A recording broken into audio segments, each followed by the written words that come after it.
পদ্মা সেতু হওয়ার পরেও বরিশাল মেহেন্দিগঞ্জের মানুষের প্রধান ভরসা এখনও নৌপথ। ঈদের সময় লক্ষ লক্ষ যাত্রী এ পথে যাতায়াত করেন। নদীতে ইলিশ ধরা অপরূপ দৃশ্য দেখতে দেখতে বরিশাল যাওয়ার মজাই আলাদা। চাইলে লঞ্চের ভিআইপি কেবিনে শুয়ে বসে আরাম করে যেতে পারবেন আপনি। যান্ত্রিক দুনিয়ার মাঝেও মানুষের এখনও নদীপথকেই নিরাপদ মনে করেন। ঈদের সময় সদরঘাট টার্মিনালে পা ফেলার জায়গা পর্যন্ত থাকে না।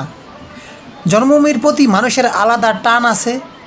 বিশেষ করে বরিশালের মানুষ নদী আর পানির সাথে একাত্মতা হয়ে আছেন, অথচ নদী তাদেরকে প্রতিনিয়ত ভেঙে চুরে চুরমার করে দেয়। তারপরও বরিশালের মানুষ নদীর সাথে আলাদা একটা বন্ধুত্ব।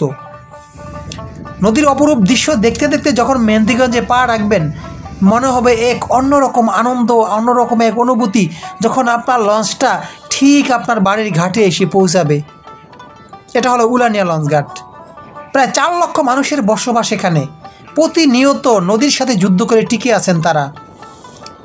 প্রাকৃতিক নৈসর্গিক সৌন্দর্য ভরপুর বরিশাল মেহেন্দিগঞ্জ কোনো অংশে কক্সবাজার বা পতেঙ্গার থেকেও কম নয়।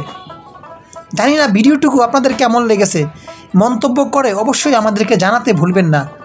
আর এরকম ভিডিও পেতে আমাদের পেজটি ফলো করুন।